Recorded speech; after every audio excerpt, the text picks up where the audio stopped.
Mirad, me he planteado un poco cómo empezar la ponencia, sobre todo por el tema del título, que normalmente es lo primero que se explica. Esto de Hieronymus Cock, creador de Boscos o copista. Pero como Hieronymus Cock es un personaje, digamos, tan poco excesivamente conocido, si me permitís, creo que va a ser mejor si primero os explico un poquito quién era él y de por qué me viene a mí la duda de si era creador de Boscos o copista. Mirad, Hieronymus Cock fue era dueño de uno de los talleres de grabado más importantes de Europa y uno de los más importantes de Amberes en el siglo XVI.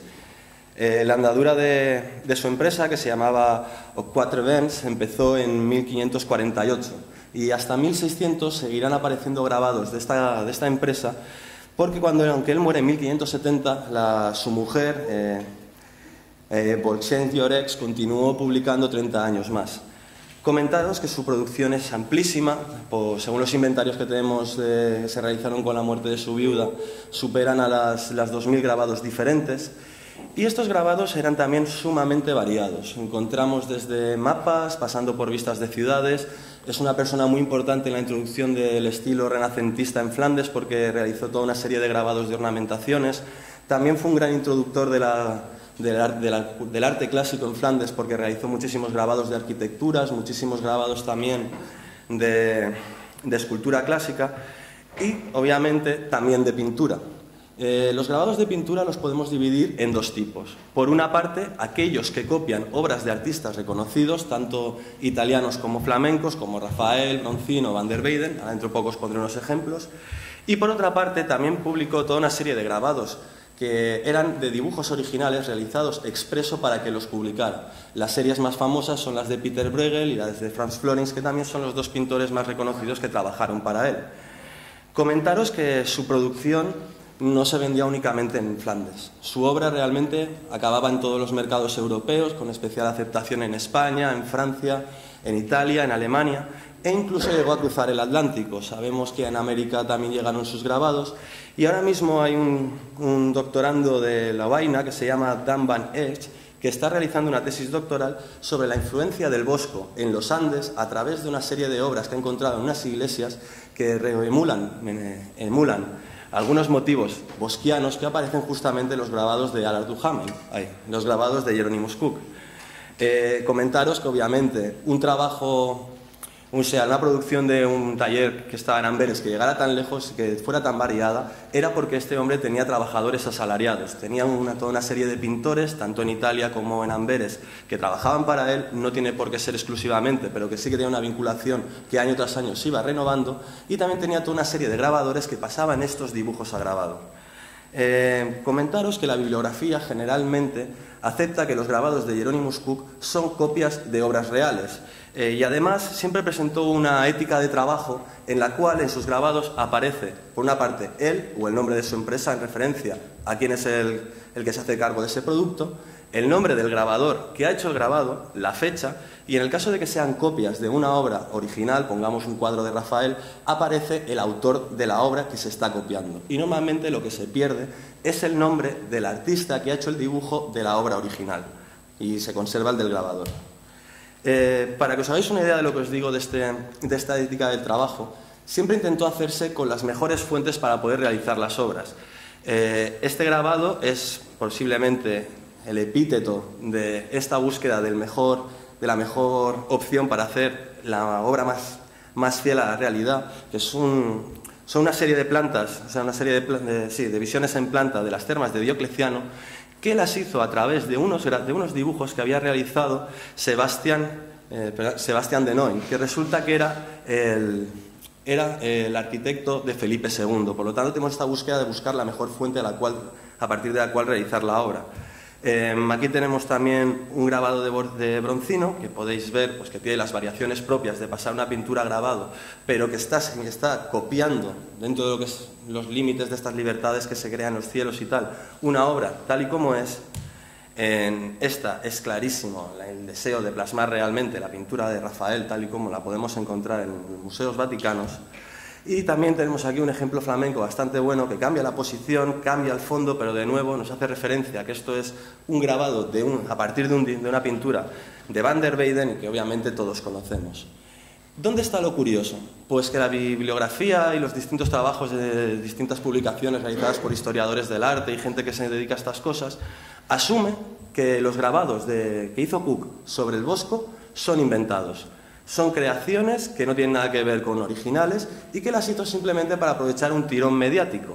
Y a mí esto, pues desde un principio me chocó. Y a partir de estudiar un poco a fondo estos grabados, compararlos con otras obras, mirar inventarios de obras que ya no conservamos, pero sabemos que existieron y se atribuían a Bosco, y especialmente un estudio de la obra de Allard Duhamel, que se considera el primer artista influenciado por el Bosco, según la mayoría de publicaciones, creo que puedo intentaros hacer creer, como creo yo, que estas obras realmente o hacen referencia a obras del Bosco perdidas, o por lo menos hacen referencias a obras que en la segunda mitad del siglo XVI se creían que era del Bosco.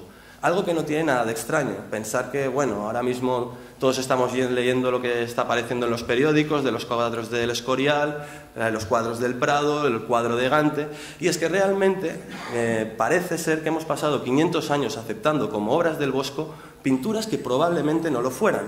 Por lo tanto, no tiene nada de extraño que en 1560, 1570 alguien creyera que unas pinturas eran del Bosco y realmente no fuesen, pero por lo menos sí que demostraría que Hieronymus Cook no estaba empleando estas pinturas simplemente para ganar un dinero fácil.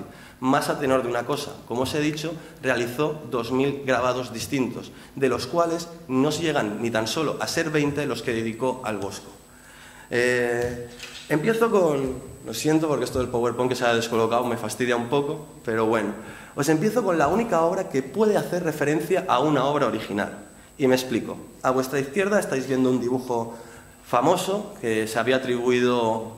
De vez en cuando había algún autor que lo desacreditaba, pero más o menos se asumía que era del Bosco, o podía ser, o de alguien cercano a él, que resulta que aparece exactamente igual en un grabado realizado por Hieronymus Cook. Tan solo hay una pequeña diferencia, que es este personaje que al encontrarse en el dibujo a pluma muy abigarrado, lo sitúa en la parte inferior del grabado, pero la obra por lo demás lo respeta absolutamente todo, hasta los detalles más pequeños, como pueden ser pelo suelto, bueno, los peinados son exactamente iguales, pequeños detalles en las ropas, etc.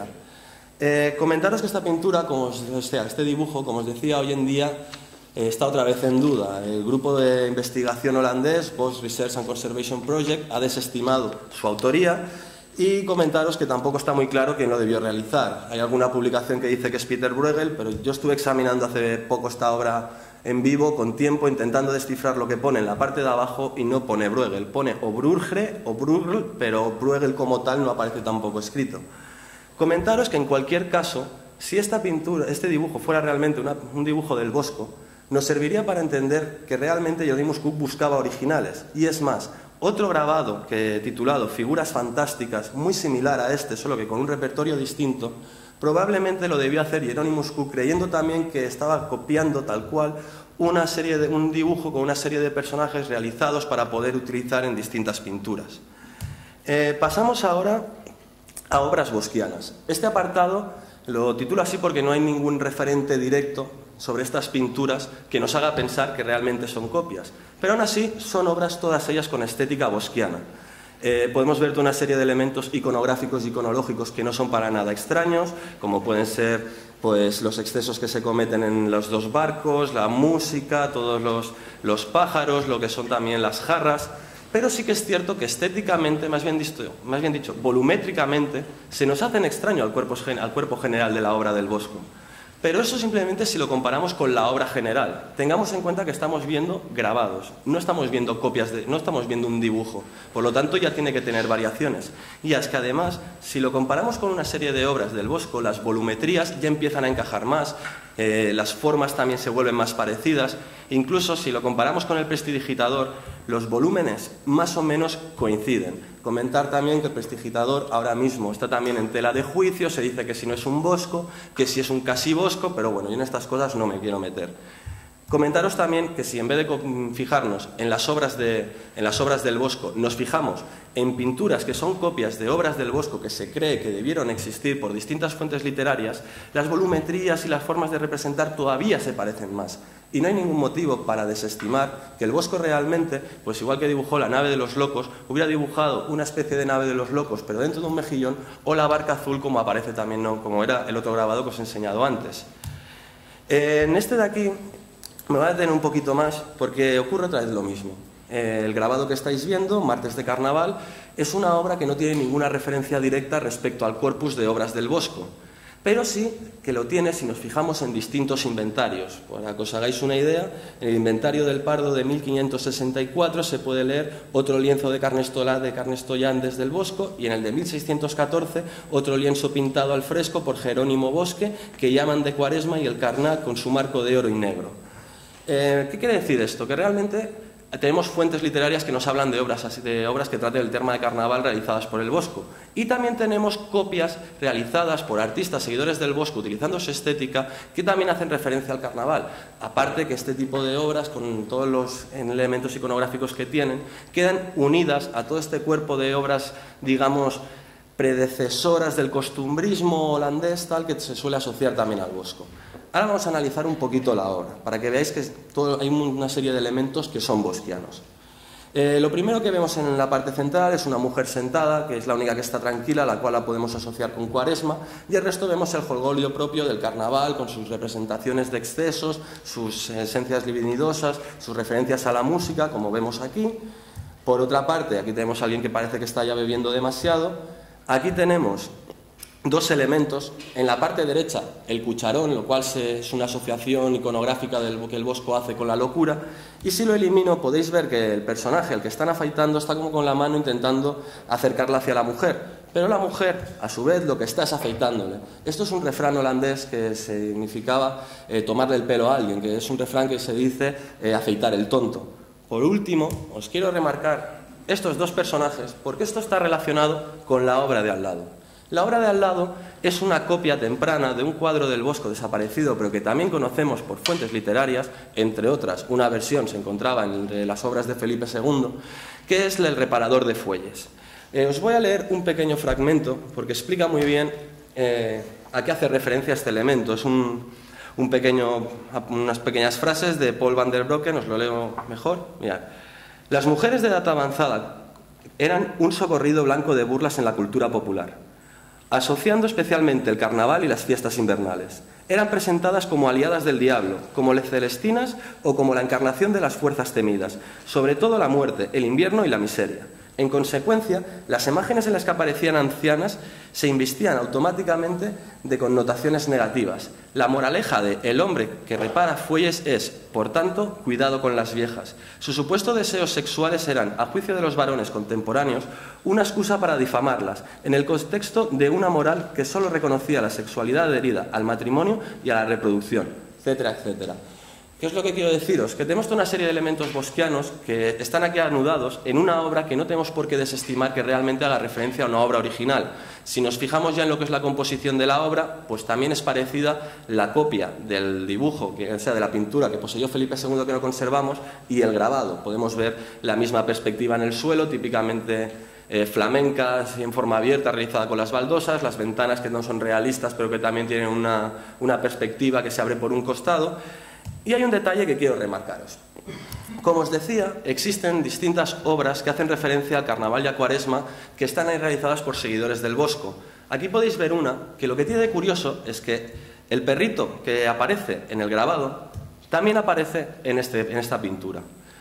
¿Qué es lo que ocurre? Uno podría pensar, pues eso es que desde el grabado se ha utilizado el elemento. Resulta que el cuadro es anterior al grabado. Entonces uno podría decir, pues ya está, entonces que del cuadro lo que hizo el artista es tomar este pequeño elemento. Pero es que si Hieronymus Cook era una persona que se realizaba a copiar cuadros, a realizarlos tal cual, ¿por qué no copió exactamente esta pieza? No es que no sea suficientemente bosquiana. Lo más seguro es que esta obra haga referencia, o sea, estas dos obras, tanto el grabado como la pintura que estáis viendo, hagan referencia a una tercera obra que seguramente la más cercana sea la de Cook, o a lo mejor incluso a dos obras diferentes que el Bosco realizó de acuerdo a lo que vendría a ser el tema de carnaval y Cuaresma. Comentaros también que, bueno, antes que os hablaba del prestidigitador, el mismo perrito aparece, solo que en esta ocasión aparece sentado. Y esta pieza también es una pieza para mí muy pero que muy interesante. Es un grabado excepcional, o sea, el nivel de detallismo que tiene es enorme, lo podemos ver, el personaje que todavía se encuentra de pie, le encontramos lo que viene a ser el saco que lleva detrás, unos elementos parecidos a los buhoneros de Rotterdam o el que se encuentra en las alas en el tríptico del carro de Leno cuando está cerrado, y el otro personaje encontramos que tiene un instrumento musical también muy detallado. Ayer nos hablaban también de esta obsesión del Bosco de realizar realmente copias de instrumentos y no una idea de un instrumento al aire. ¿Qué es lo que pasa? Lo que estamos viendo es el famoso refrán de que la frase de la Biblia de si un ciego sigue a otro ciego, los dos caerán a un foso. Y aquí lo que tenemos representado es una peregrinación contraria a la que el Bosco nos tiene acostumbrados. Entendemos siempre normalmente la idea del peregrino del Bosco asociada al buhonero, ese paralelismo entre el peregrino y el andar de la vida humana, que tienes que seguir un camino que está lleno de peligros por todos lados, y si pues no vas con mucho cuidado, pues acabas en el infierno, como pasa en casi todos sus trípticos. Pero lo que pasa es que este tema lo que nos está representando justamente es lo que pasa cuando uno peregrina estando ciego, o sea, realizando, no planteándose su fe, sino simplemente haciendo aquello que la Iglesia dice que tiene que hacer, el Estado, lo que sea.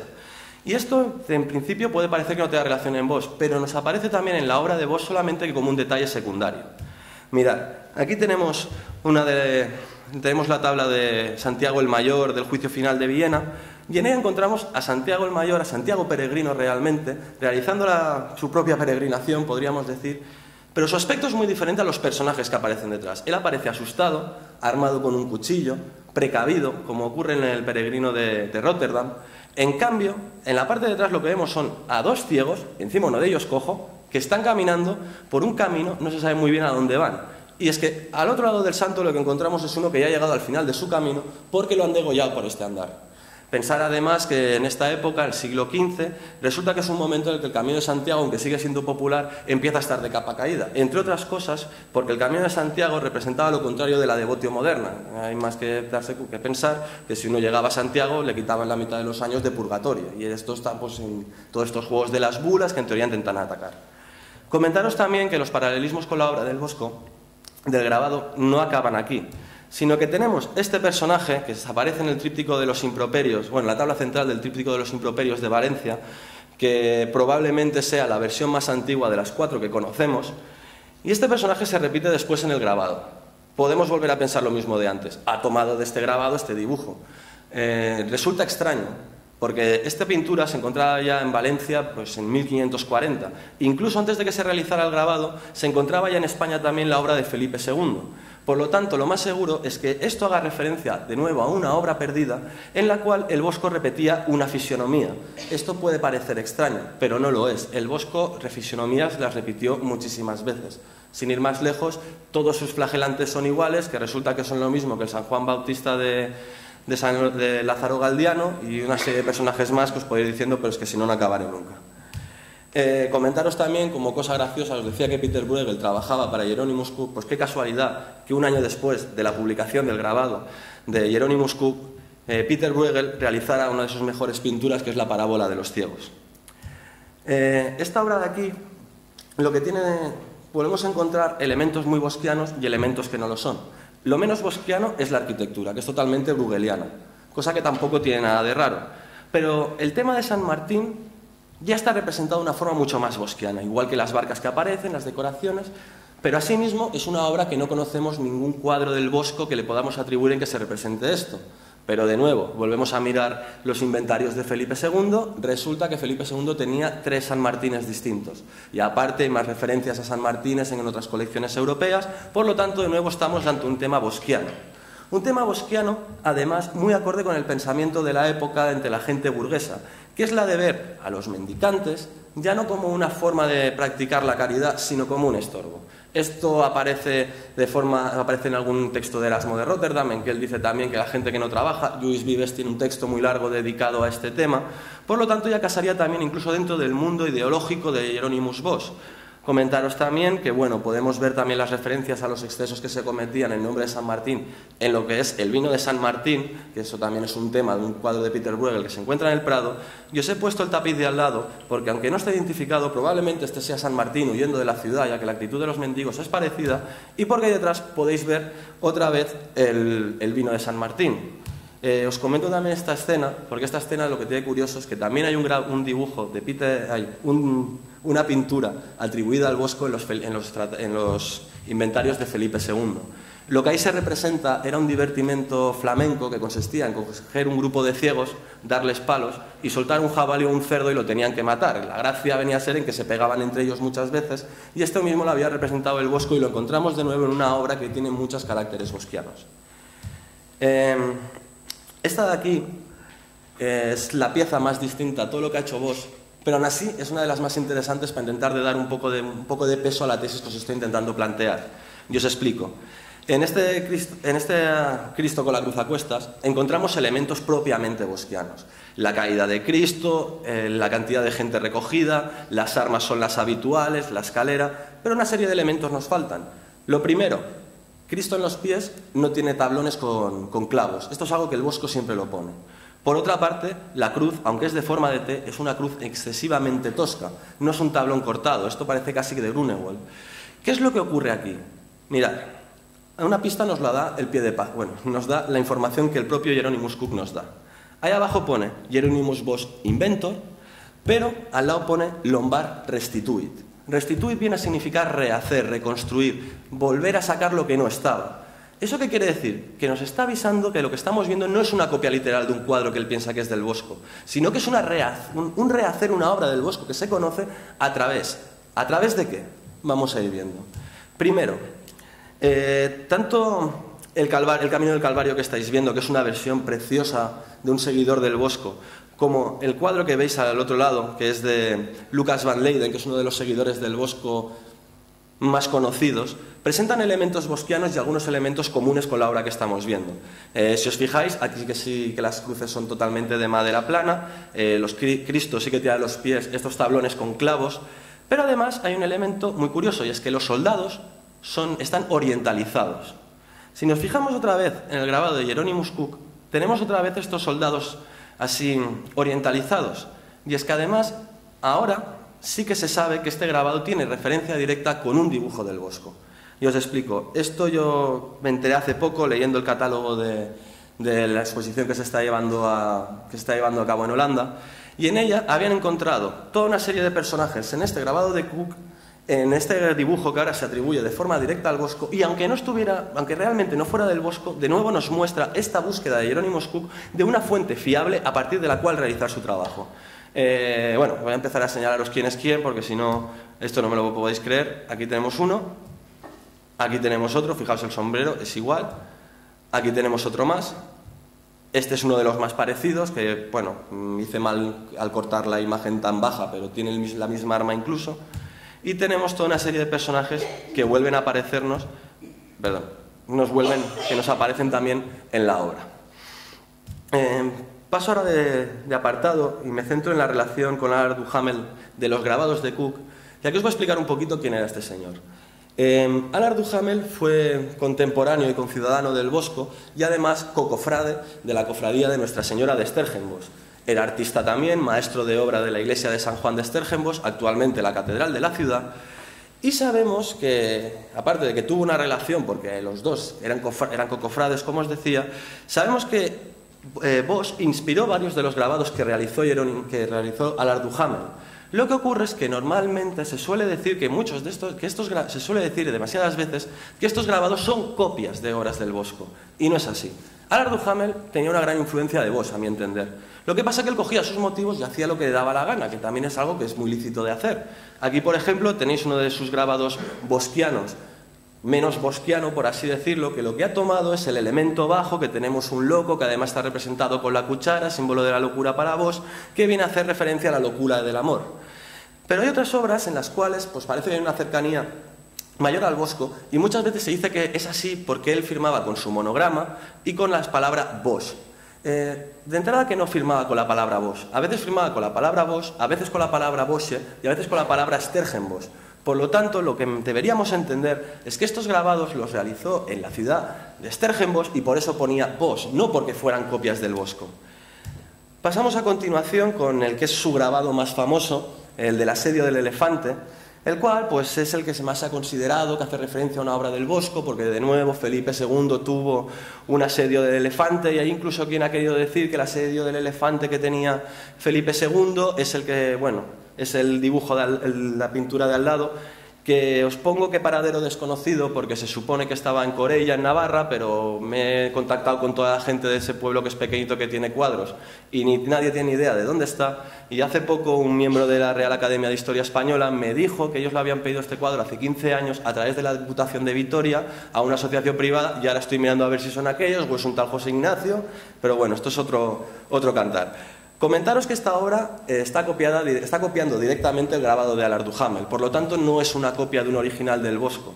Además, se nota a mí un elemento que me chirría mucho es el propio elefante, que si pensamos en el elefante del Jardín de las Delicias, es que no coincide ni el color, y pues, que el Bosco, que hubiera visto un elefante, no es algo tan raro porque existían ferias que se sabe que iban con animales y por Esztergom pasaron más de una vez.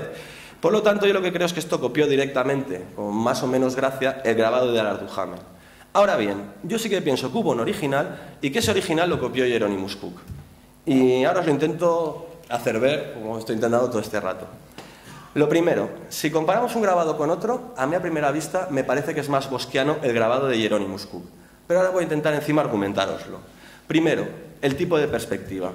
Una perspectiva que va hacia un punto en el Bosco como que lo encontramos pocas veces. El Bosco lo que sí que es verdad que tiene es algo parece una perspectiva aérea, colocando distintos colores en las montañas y sobre todo él hace una disposición espacial que es la que nos hace entender que las imágenes están más cerca o más lejos, pero realmente es una disposición, digamos, de carácter medieval, para nada italianizante, ni una perspectiva flamenca propia, ni nada por el estilo. Aquí lo podemos ver perfectamente, esa asociación que os digo. Pasamos a la obra estrella del Bosco, que la hemos visto unas cuantas veces, resulta que tenemos otra vez lo mismo.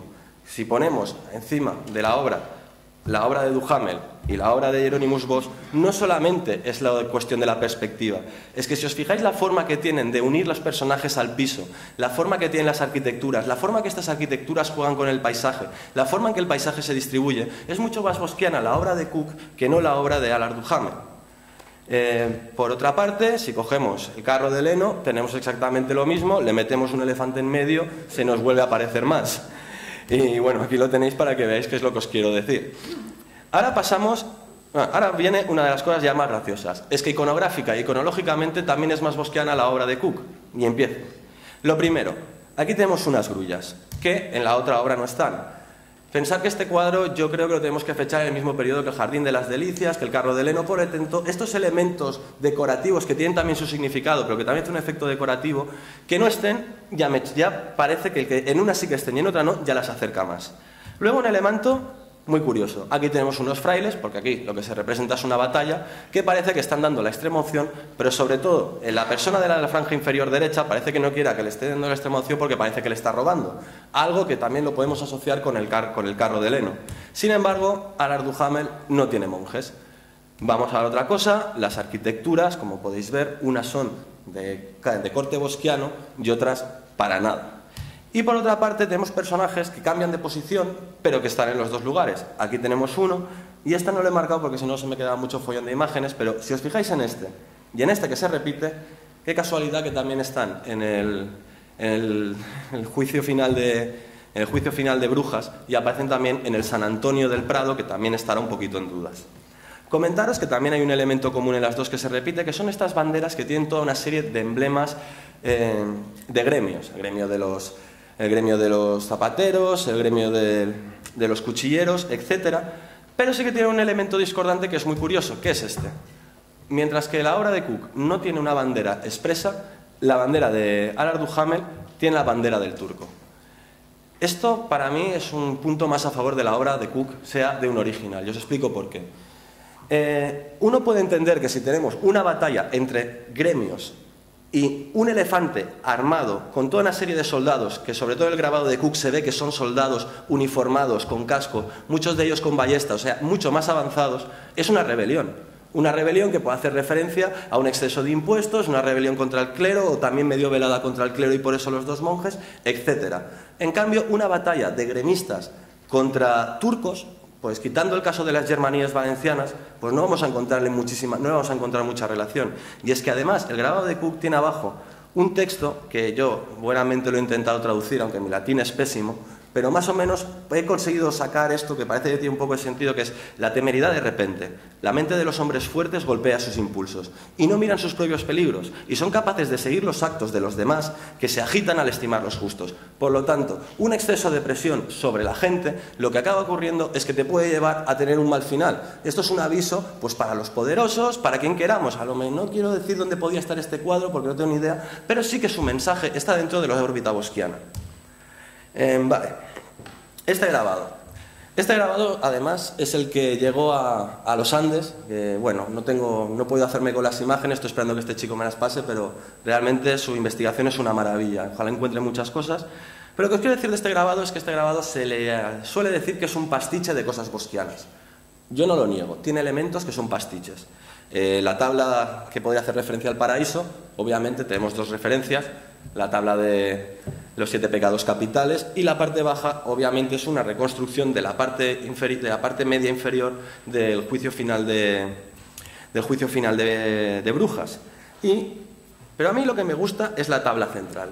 La tabla central lo que está representando es un tema no demasiado corriente, que es la lucha entre ángeles y demonios por las almas de los seres humanos.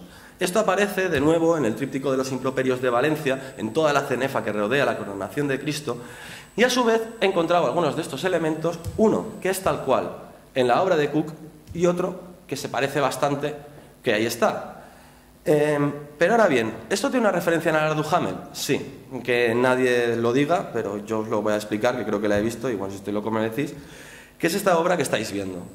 A priori uno puede pensar que no tiene nada que ver. Lo primero que hacemos es que del grabado de Alar du Hamel quitamos de en medio a Cristo y quitamos los ángeles y dejamos ese espacio vacío y libre. A partir de ahí sí que podemos encontrar toda una serie de elementos comunes que hacen pensar que Alar du Hamel mezcló unas cuantas cosas del Bosco y creó una obra nueva y que, a mi entender, si existió en original, probablemente la que lo siga más fiel sea la obra de Hieronymus Cook. Primer elemento común, una montaña central detrás de la cual se esconden los seres humanos.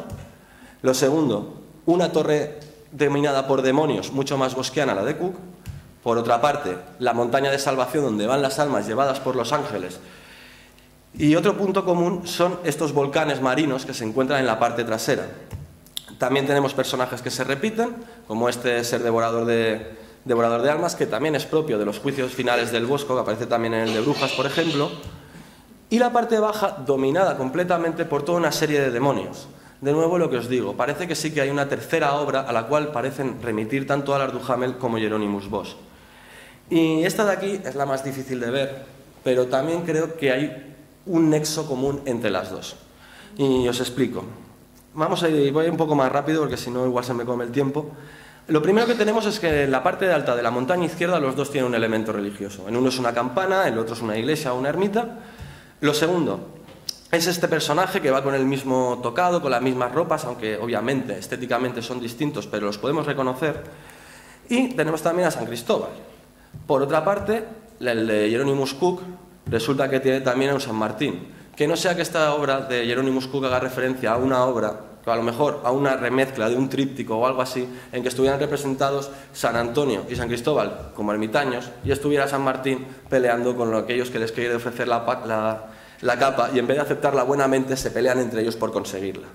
Comentaros que otro elemento común es este, lo único que en uno aparece en un banderín lo que viene a ser una langosta y el otro aparece una langosta sumamente dimensionada. Otro elemento común y muy curioso es este personaje con sombrero que aparece con un pollo trinchado a través de una lanza. Y por otra parte tenemos detrás una batalla naval. Una batalla naval, de nuevo, más bosquiana, la de Hieronymus Cook, pero que lo importante es que los elementos se repiten. Una batalla naval, una fortaleza marítima y una serie de escaleras y una serie de barcas que pelean. Y en la parte trasera, en ambas obras, encontramos también una ciudad fortificada y un castillo. Por último, lo que tenemos también en común es el personaje inmovilizado. Obviamente son diferentes. Uno parece que sea Gulliver cuando llega a las costas de Lilliput y el otro realmente lo que es como si fuera un Prometeo. Pero la cuestión es que tenemos toda una serie de elementos diferentes, pero que los podemos asociar entre las dos. Y visto lo que hemos visto hasta ahora, me parece que no es tan extraño el creer que realmente hay una tercera obra a la cual en la cual de formas distintas las dos acaban convergiendo, para ellos extraer lo que quieran y realizar unas obras bosquianas. Una que puede ser que sea una copia o no, y otra que realmente lo que hace es redistribuir todo como a él le apetece. Comentaros también que, bueno, siguiendo con las nuevas atribuciones, el San Antonio de Canadá, o de, no me acuerdo si es Canadá o Arkansas, que también está muy bien entredicho, que el grupo holandés ha dicho que es del Bosco, justamente este detalle del pollo empalado también lo tiene. Deciros también que hay una tercera obra de un seguidor, bueno, de un artista muy influenciado por el Bosco, que es Jan Manding, que repite una serie de elementos que hemos visto en la obra anterior. El personaje encapuchado que podemos identificar con San Antonio en el árbol, la batalla naval y también a un San Cristóbal. Lo que quiero decir con esto es que ya hemos encontrado 3 obras que a lo largo de 70 años parece que tienen un hilo conductor común. No sería extraño que ese hilo conductor realmente existiera y que una serie de artistas, uno porque vivió con vos, otro porque lo estudió y otro porque los copiaba para hacer grabados, hubieran ido a parar a la misma obra y sobre ella nos hubieran extraído 3 formas distintas de entender esta pintura. Y ahora sí, ya llego al final de mi intervención. Y os he dejado este grabado para el final porque, bueno, yo he dado historia del arte flamenco en 2 universidades distintas y las 2 veces me han presentado este grabado como una gran muestra de cómo se copiaba y se falsificaba el nombre del Bosco con intenciones mediáticas. La obra que estamos viendo es una obra que se dice que la pintó Peter Bruegel. Sí, la pintó Peter Bruegel. Entre otras cosas, porque se conserva en Viena el dibujo original firmado por Peter Bruegel. Ahora bien, que Peter Bruegel dibujara este dibujo, ¿quiere decir que esto no fuera del Bosco? Ahí yo ya no estoy de acuerdo. Y no estoy de acuerdo por todo lo que he ido plasmando, de que realmente parece que Cook iba a buscar una fuente a partir de la cual copiar sus obras. Y vamos a ver, primero analicemos la obra. ¿Es totalmente extraña la obra del Bosco? Pues hay muchos elementos que no. Matthijs Ilsing ya en 2015 publicó un texto en el cual encuentra diferentes elementos decorativos dentro del mundo bosquiano, en el que aparece esta idea del pez pez grande que se come al pequeño. A veces lo podemos asociar con el demonio, hay otras veces, como es en el caso de la adoración de los magos del Prado, que pues, se dice que hace alusión, es un símbolo eucarístico. La cuestión es que peces, comiéndose peces más grandes, los tenemos. Peces voladores, que Peter Bruegel luego los pone también en su Caída de los Ángeles. ¿El Bosco los tiene? Por supuesto, son muy famosos, los de San Antonio de Lisboa, son muy famosos los del Jardín de las Delicias del Prado. Y por último, un pez gigante, en el Bosco lo encontraríamos también. Pido perdón por las imágenes, sé que son penosas, pero creerme que sale lo que os digo. La que es de color azul es un detalle del tríptico del martirio de una mártir de Venecia, en el cual se ve unos pescadores que han cogido un pez gigante y lo están arrastrando a la costa, y en el juicio final de Viena lo que se ve es un pez gigante saliendo de las aguas devorando una barca. Por lo tanto, estos elementos son bosquianos. La idea moral que se supone que hay detrás de que el pez grande se come al pequeño casa también con la obra del Bosco. Parece ser que sí, al menos con el compendio de la idea general que tenemos del Bosco, de sus ideas morales, de sus representaciones de este tipo críticas, etc. ¿Qué es lo que a mí me hace acabar de pensar? ¿Qué es lo que yo pienso entonces? Yo pienso que Peter Bruegel, que es un artista del que prácticamente no se sabe nada hasta 1551, en que tenemos su primera referencia en la Academia de en el gremio de San Lucas, en la cofradía de San Lucas de Amberes, fue un artista que se le llamó, por distintos autores, por lo menos por 2, el segundo Bosco. Fue un artista que comprendió en esencia a Bosch y que lo estudió muchísimo. Estudiarlo quiere decir que tuvo que ponerse delante de sus cuadros. Sabemos que es un artista que viajó por Italia, que viajó por Flandes. ¿Qué tendría de raro que este pintor, que no olvidemos, es pintor, por lo tanto, delante de un dibujo no tiene nada raro que se haga un croquis o incluso lo dibuje un poquito, lo reconstruyera un Bosch que hubiera visto y se lo hubiera vendido a Cook, que era una persona que le publicaba muchos de sus grabados? ¿Qué tendría de raro que esto realmente, cuando se nos dice en el grabado, que bueno, lo pongo para atrás, lo podéis ver debajo del remo, Hieronymus Bosch invent, realmente Hieronymus Bosch fuera el inventor del dibujo original, a partir del cual, de memoria, Peter Bruegel realizó este otro que vemos aquí. Y es que es más, que Peter Bruegel realizara un grabado y que Bosch le pusiera otro nombre no casa, porque Peter Bruegel ya había hecho grabados con Hieronymus Cook. Mirad, la primera serie es de 1555, una serie de 12 paisajes realizados por Peter Bruegel, los cuales aparecen como hechos por Peter Bruegel. Luego, en 1556, realiza un San Antonio que conocemos por dibujo, que es muy pero que muy bosquiano, y que casualidad que en la parte baja no aparece ni Bosch Inventor ni Peter Bruegel Inventor. Ahí, por lo que sea, no se puso su autor. Y en 1557, el mismo año que se publica el grabado del pez grande se come al chico, Hieronymus Cook publica Asno en la escuela de Peter Bruegel y firmado como Bruegel Inventor. Además, para colmo, al año siguiente, en 1558, Peter Bruegel saca a través de la empresa de Hieronymus Cook dos series de grabados, de 7 grabados cada una sobre los vicios y la otra sobre las virtudes, todas ellas imbuidas de una estética sumamente bosquiana. Sobre todo la primera, la de la serie de los vicios. Aquí tenéis una imagen que también os había puesto esta mañana el doctor Pérez Alabert. Entonces, lo que quiero decir, si realmente Hieronymus Cook lo que pretendía era explotar el nombre del Bosco a través de sus grabados, ¿por qué no puso que estas series eran de Hieronymus Bosch, en vez de poner que eran de Peter Bruegel? No podemos pensar que en solamente un año el éxito de Peter Bruegel hubiera subido tanto como para en un año falsificarlo y el otro año no.